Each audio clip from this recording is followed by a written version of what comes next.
একদম মাখনের মতো নরম সফট হয়ে যাবে হাত দিয়ে এভাবে ধরলে। এরকম করে আমি আজকে বডির একটি খুবই টেস্টি একটি রেসিপি শেয়ার করব। আপনিও এইভাবে রান্না করলে আপনার বডি হবে একদম সফট ও স্পঞ্জের মতো নরম। বডির মধ্যে একটি সিক্রেট উপকরণ দিলে বডি হয়ে যাবে একদম মাখনের মতো নরম।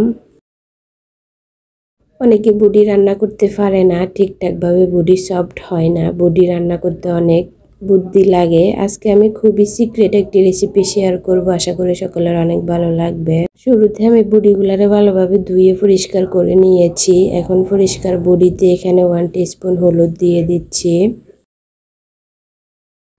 তারপর 1 টিস্পুন লাল মরিচের গুঁড়ি অ্যাড করব। 1 টিস্পুন জিরা এবং ধনিয়া গুঁড়ো অ্যাড করে দিচ্ছি। 1 টিস্পুন মাংসের মশলা অ্যাড করে দিতেছি।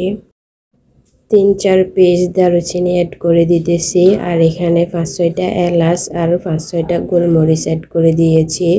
3-4টা তেজপাতা অ্যাড করে দিতেছি। 1 টিস্পুন রসুন বাটা অ্যাড করে দিতেছি। 1 টিস্পুন আদা বাটা অ্যাড করতেছি। আদার পরিমাণটা একটু বেশি দিতেছি আমি। এখানে 2 টিস্পুনের মতো রসুন বাটা অ্যাড করে দিতেছি।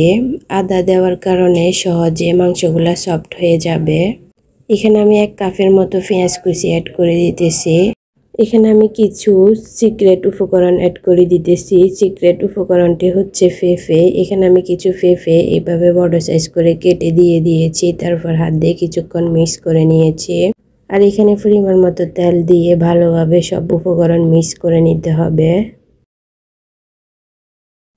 মিক্সিং কাজ কমপ্লিট। এখন পরিমাণ মতো পানি অ্যাড করে ঢাকনা দিয়ে ঢেকে আমি 10 থেকে 15 মিনিটের মতো কুক করে নেব।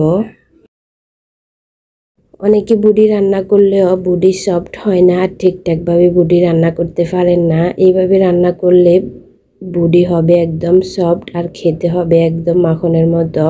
শুরুতে আমি এভাবে বডিগুলারে কষিয়ে নিয়েছি কিছুক্ষণ। তারপর আমি দ্বিতীয় স্টেপে চলে যাচ্ছি। এখানে আমি একটা কড়াইতে পরিমাণ মতো তেল দিয়ে তেলের মধ্যে কিছু পেঁয়াজ কুচি ব্রাউনিশ কালার করে ভেজে নিয়েছি। আর 2টা শুকনো মরিচও ভেজে নিয়েছি। এখন এইভাবে আমি আগে থেকে কষিয়ে রাখা বডিগুলা ঢেলে এভাবে কিছুক্ষণ কুক করে নেব, আরও 10 থেকে 15 মিনিটের মতো। তারপর আমি ঢাকনা দিয়ে ঢেকে এভাবে অনেকক্ষণ টাইম নিয়ে নেড়ে ছেড়ে এগুলারে কুক করে নিয়েছি। আর ঝোলগুলো একদম শুকিয়ে মাখো মাখো হয়ে আসছে। এই পর্যায়ে আমার তেলগুলো উপরে ভেসে উঠবে। আমি আরও কিছুক্ষণ ঢাকনা দিয়ে কুক করে নেব। এভাবে আরও কিছুক্ষণ কুক করে নিয়েছি, তেলগুলো উপরে ভেসে উঠেছে। আর এভাবে রান্না কমপ্লিট। এখন আমি চুলার আঁচটা বন্ধ করে তারপর আমার রান্নাগুলো নামিয়ে নেব। আমার বডিগুলো একদম সফট হয়ে গেছে আর একদম খেতে খুবই টেস্টি হয়েছে। গরম ভাতের সাথে খেতে এটা ভীষণ ভালো লাগবে, রুটির সাথেও খাওয়া যাবে।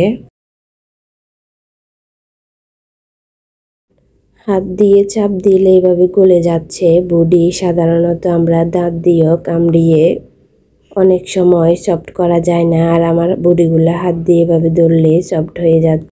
তার মানে বুঝতে পারছেন আমার বডি কতটা পারফেক্টভাবে হয়েছে। তো এনাফ টুডে গাইস, আল্লাহ হাফেজ।